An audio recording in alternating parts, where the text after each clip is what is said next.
Assalamualaikum warahmatullahi wabarakatuh. Berjumpa lagi dengan saya, Bayu Aji Prasetyo di channel saya.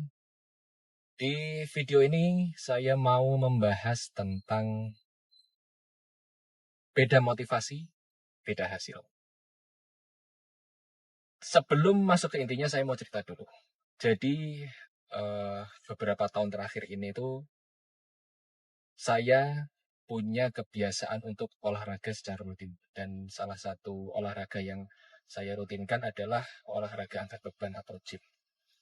Nah, 3 tahun ini, 2 atau 3 ya, kok saya lupa. Nah, saya konsisten selama 3 tahun ini nge-gym. Nah, ngobrolin tentang nge-gym, saya itu punya temen ngaji yang dulunya itu juga punya kebiasaan nge-gym sebelum menikah. Badannya masih ada bekasnya, masih bagus, dadanya masih bidang, namun sekarang udah lama nggak nge-gym. Nah, saya tanya, dulu kan beliaunya sering ikut kompetisi juga. Kalau nggak salah sering ikut kompetisi dan memang badannya bagus. Saya tanya, kok udah nggak nge-gym lagi mas? Gitu. Nah, dulu motivasinya nge-gym itu apa? Apakah untuk dapat uh, wanita atau istri? Dia jawab, ya. Nah, setelah udah dapat, nggak nge-gym lagi. Nah, artinya, teman-teman, bahwa motivasi itu menentukan apa yang akan kita lakukan, kemudian apa yang akan kita capai. Nah, kalau motivasinya itu jangka pendek, maka ketika sudah tercapai, ya kita akan selesai melakukannya.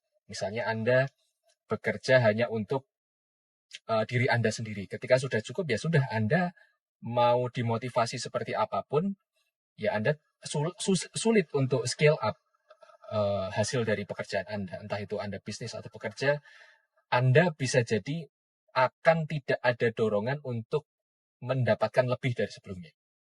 Meskipun di satu sisi Anda memerlukannya. Karenanya, saya itu pernah dengar satu kutipan yang menyampaikan gini, apa yang berhasil membawamu sampai ke sini, biasanya tidak akan mampu membawamu sampai ke sana. Artinya gimana? Artinya seperti itu tadi.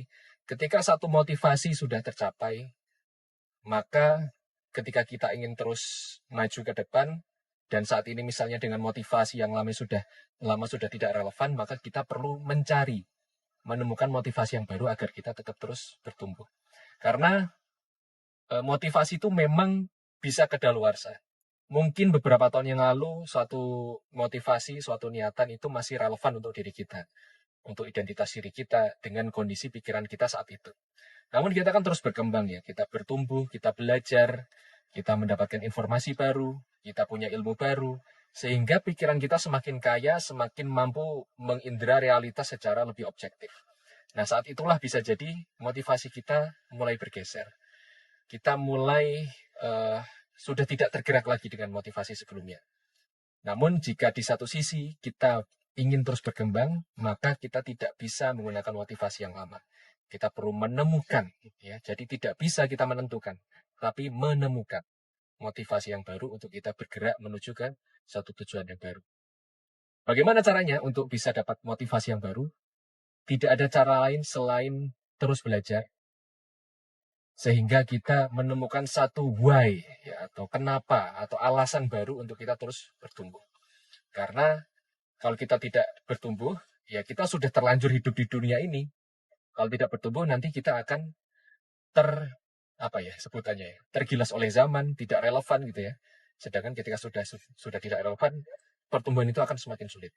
Karenanya terus belajar, terus upgrade diri, terus ketemu dengan banyak orang, ngaji juga ya, biar kita tahu informasi yang benar tentang kehidupan ini dan kita mau kemana, sehingga motivasi kita bisa membawa kita untuk menuju ke tujuan yang baru, yang lebih baik dari sebelumnya. Mudah-mudahan konten ini bermanfaat. Sampai ketemu lagi di konten selanjutnya. Wassalamualaikum warahmatullahi wabarakatuh.